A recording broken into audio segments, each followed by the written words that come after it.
what was the final straw? Because by my count, this is about the eighth time I thought that Claude Julien was going to be fired in the past 2 years. And this appears to be the eighth and final time. But the point being that his job appeared to be on the on shaky turf for a while.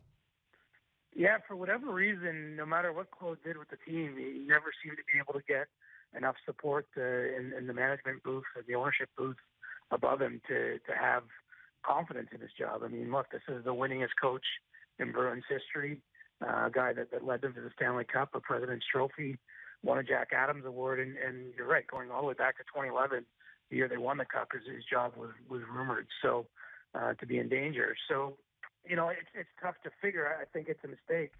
I do know that much. I mean, to fire a coach with a team that really doesn't have the look of a Stanley Cup contender to begin with, and yet they performed pretty well in the underlying numbers this year, and they've gotten some shaky goaltending, to me is kind of a desperate act.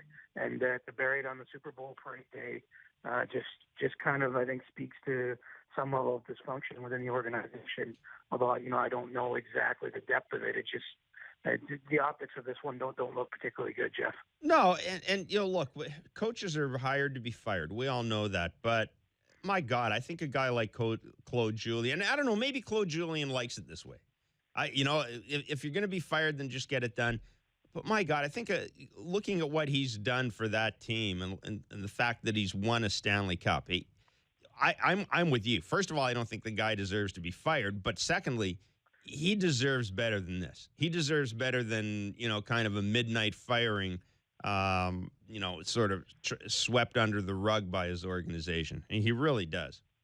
Well, and they're 3 days into 4 days off as well. I mean, there's no compelling reason that today would be the day he would get fired. Even if they had made that determination after the loss to the Leafs on Saturday night, to do it today just looks like it's time for the Super Bowl parade. Where, obviously in Boston, this won't be as big a news as it would have been on any other day of the year. And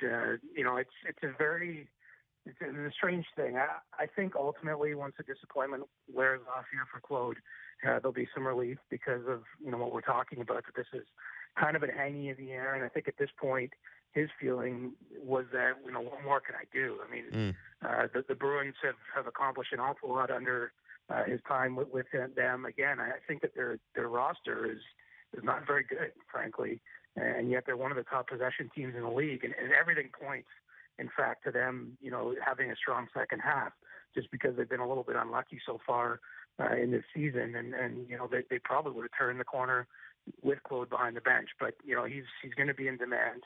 I would suspect he might not even be able to work very long, given his resume and how well thought of he is around the league. And maybe this is a blessing in disguise because I think the Bruins are kind of headed in the wrong direction. From 10,000 feet, that their key players are getting pretty long in the tooth.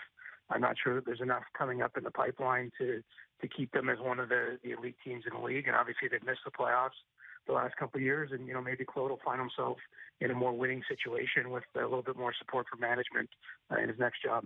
Where can you see him going?